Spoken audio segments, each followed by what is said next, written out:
Hey everybody, this is Mr. Johnston with your daily math lesson. Today we're moving on to lesson 3.8. It's called Scaled Picture Graphs. We're going to start off though with some mental math as a warm-up. So you don't need a slate today, but you do need your calculator. So hit pause and let your kids get out their calculators. Today we're going to do some skip counting on our calculators. Pretty cool actually. So the first thing says we're going to skip count by tens, starting with 50 and going to 120. So let's go over to my calculator. I'm going to clear it to start, so we should be at 0. Well, it says we're going to start at 50. So I'm going to type in 50 or punch in 50. We're going by tens from 50 to 120. So put your starting number in 50, then add 10, so plus 10. Now every time you hit the equal button, you're going to be skip counting. 60, 70, 80, 90, 100, 110, 120. So try that on your own. Clear it, start with 50,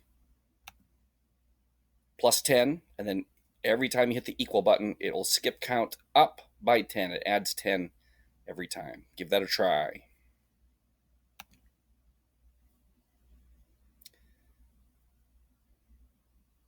Next one we're going to do is we're going to count backwards by fives from 120 to 90. So think in your mind right now.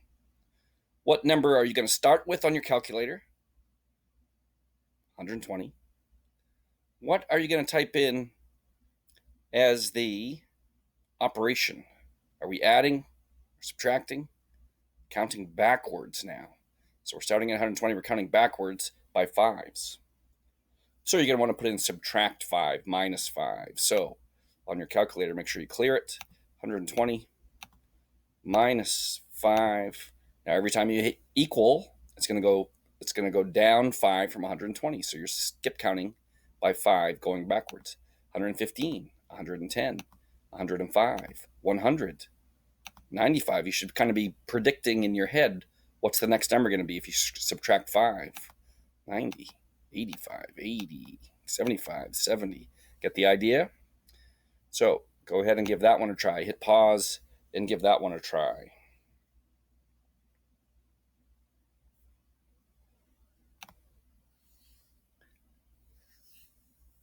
Next, we're going to skip count by 20s from 0 to 100. So again, think, what are you going to type into your calculator? Well, you're going to start with 0.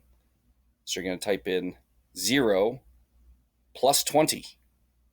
And every time you hit the equal sign, it'll go up by 20. I'll do this last one with you. 0 plus 20. 20, 40, 60, 80, 100, 120, 140, 160, 180, 200. You're getting the idea now. So try that one and then try this one. Hit pause while your children practice counting backwards by tens from 100 to 0. All right, this is kind of fun. Now we're going to use a calculator to skip count by 25s from 100. So we're starting at 100. We're going up 25, and we're going to go all the way to 300. So hit pause while your students try that. You might want to have them hit the equal sign at the same time and say the numbers out loud and skip count in unison. But that's going to be up to you. Okay, next one to try, counting backwards. So think about that. You're counting backwards now. Are you adding or subtracting?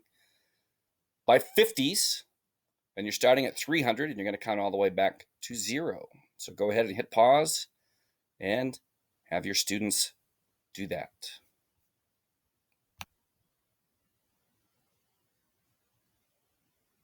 Okay, so you can put your calculators away. That was kind of a fun way to practice your skip counting. By the way, don't forget, skip counting is kind of related to multiplication, isn't it? If you're skip counting by fives, that's very similar to practicing your times 5 multiplication facts. So now maybe you have another way to practice multiplication facts. Skip counting by threes would help you with your times 3. So now you can use your calculator to help you with that. All right. We're going to open up to page 79. No, I'm sorry.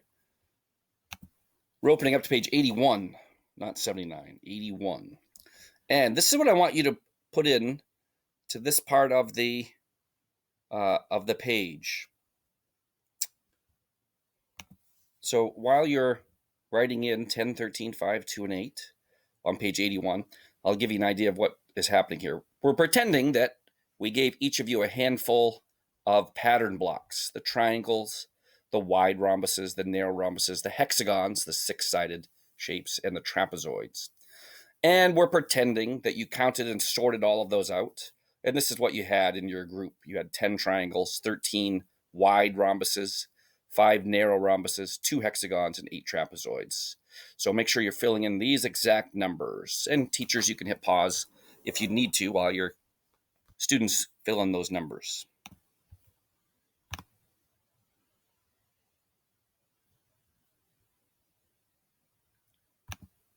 We're going to use this information later to make some different graphs. Right now, I want to talk to you about some different graphs. This is page 193 in your student reference book. You don't need your student reference book right now, but if your teacher wants you to have them in front of you, you can pause and get your student reference books.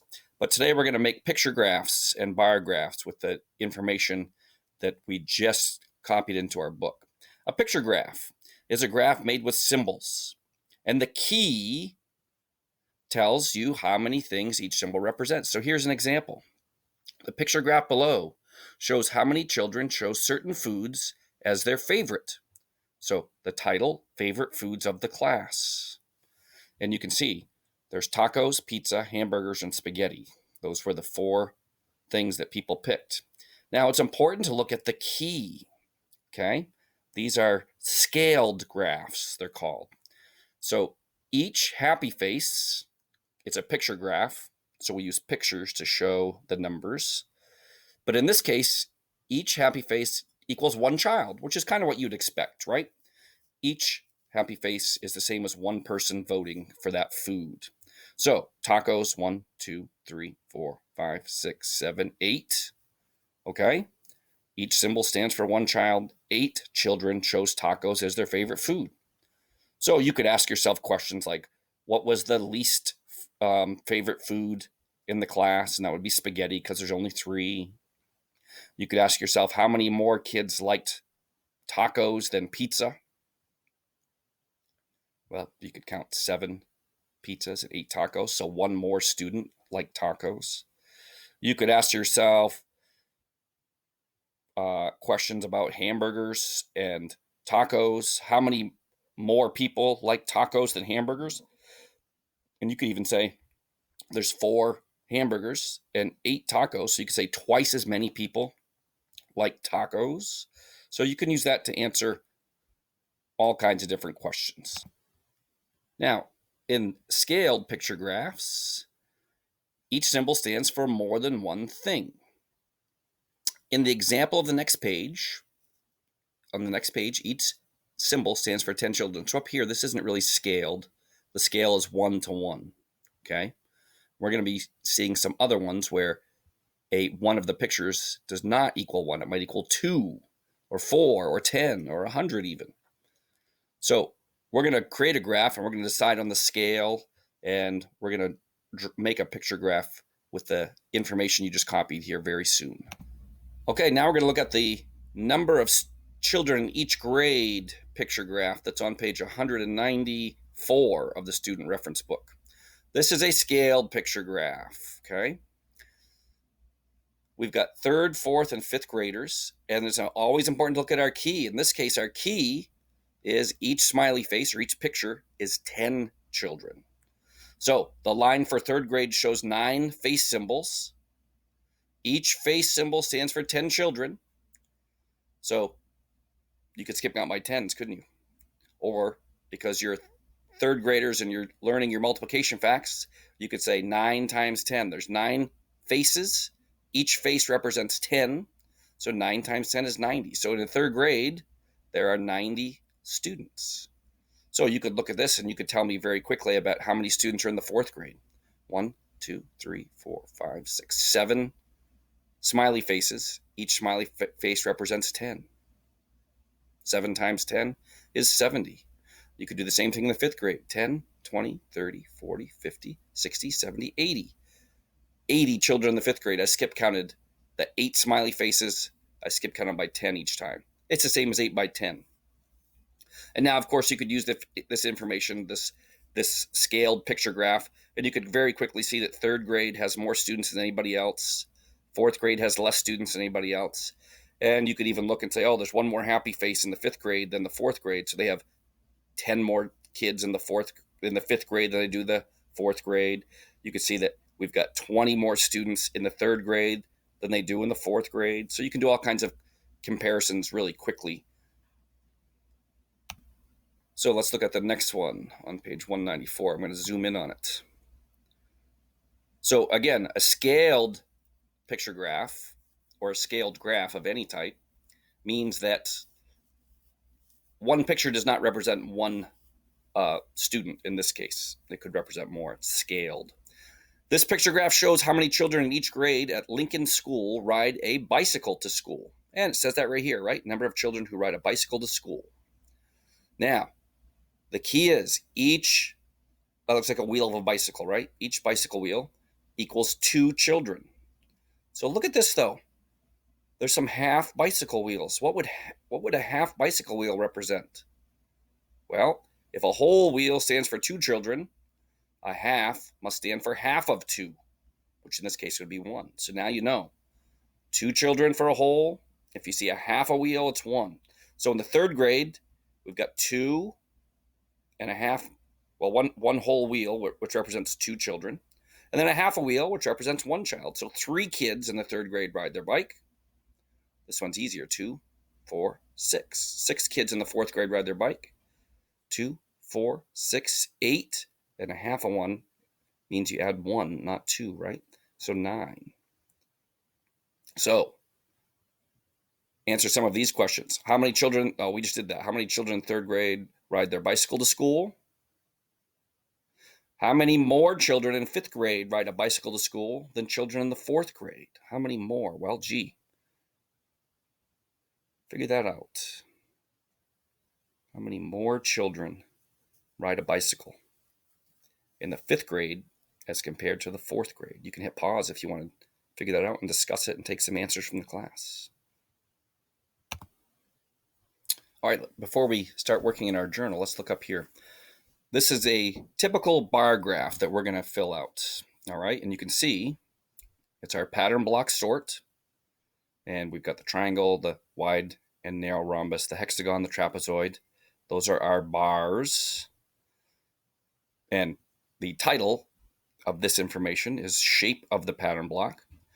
The title going up and down is number of pattern blocks. So let's look at our information that we just copied down on our journal page.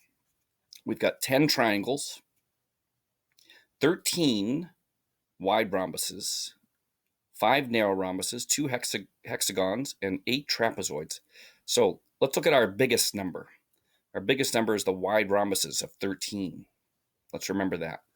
Now let's count how many spaces we have here. How many bars? 1, 2, 3, 4, 5, 6, 7. Uh-oh. So we can't have one bar, one square here, one rectangle representing a shape, can we? Because we have to have 13, and that's not going to work. Let's see, what can we do then? We've got 1, 2, 3, 4, 5, 6, 7 rectangles, and we have to represent 10 triangles, 13 wide rhombuses. So what is our scale going to be?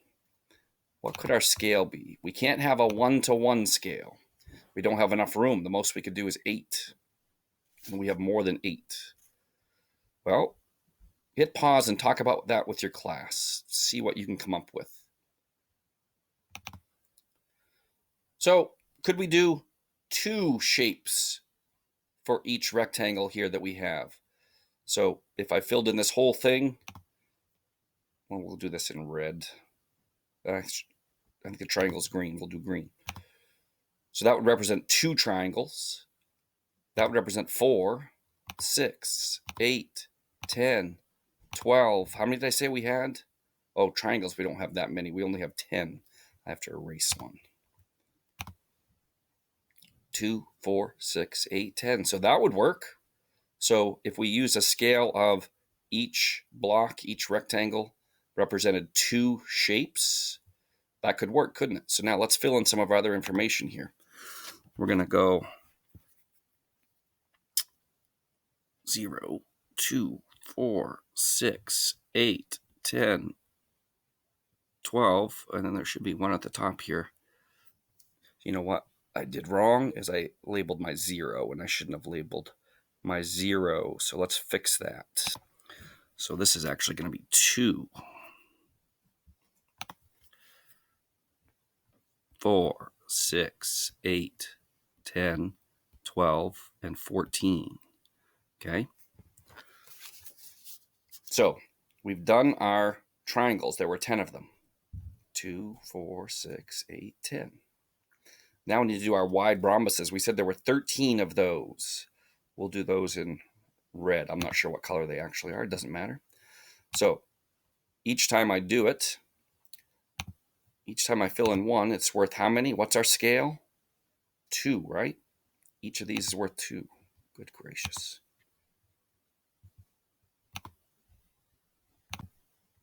So there's 2, 4, 6, 8, 10, 12. We said we had 13. Uh-oh. If I fill in one more, that's 14. We don't have 14. So I'm going to get rid of that. But we have more than 12. What should we do here? What should we do? We've got 2, 4, 6, 8, 10, 12. But if we fill another one, it's going to be 14, and we only have 13. I bet some of you have figured it out. We need to do half of one, right? I don't have a cool, easy way to do half. So I'm just going to color it with my pen. We'll even choose red just for fun. So I want to do half of a box. This is going to be close. So I'm going to draw my line for half, and I'm going to fill in a half. It doesn't have to be beautiful. You don't have to fill in every single thing.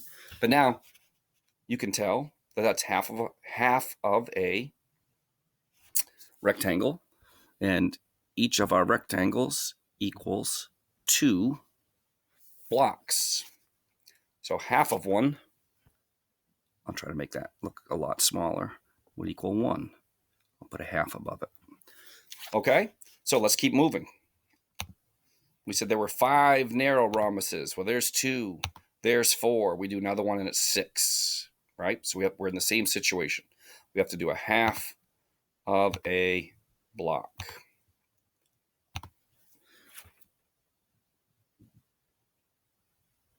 You get the idea. It's messy. Half a block for our narrow rhombuses. And next, we'll go back to doing green for our hexagon. We have 2 hexagons. Oh, that's an easy one, right? Each one of those represents 2, so that's all we need to do. In our trapezoids, we had 8. So 2, 4, 6, 8. So look, if you choose a even number for your scale, it's very easy to show even numbers of things. When it comes to an odd number, you have to fill in parts of a block, right? So that's something to think about. Also, we have to make sure that we had enough room to cover all of our different,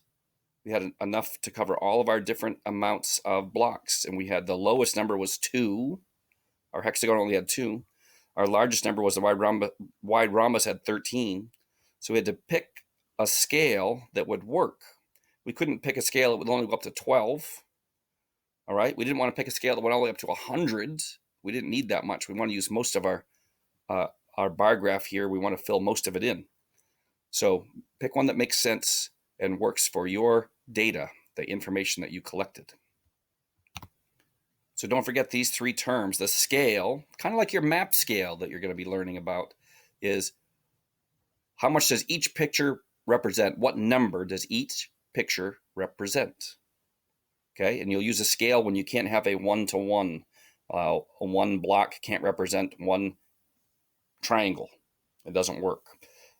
So a scale is where one picture will equal more than one of the actual item. Picture graph, we're going to do one of those right now. A picture graph, instead of just coloring in blocks like we just did in a bar graph, we're going to make actual pictures. And the key, of course, shows you what your scale is. It shows you what each picture represents.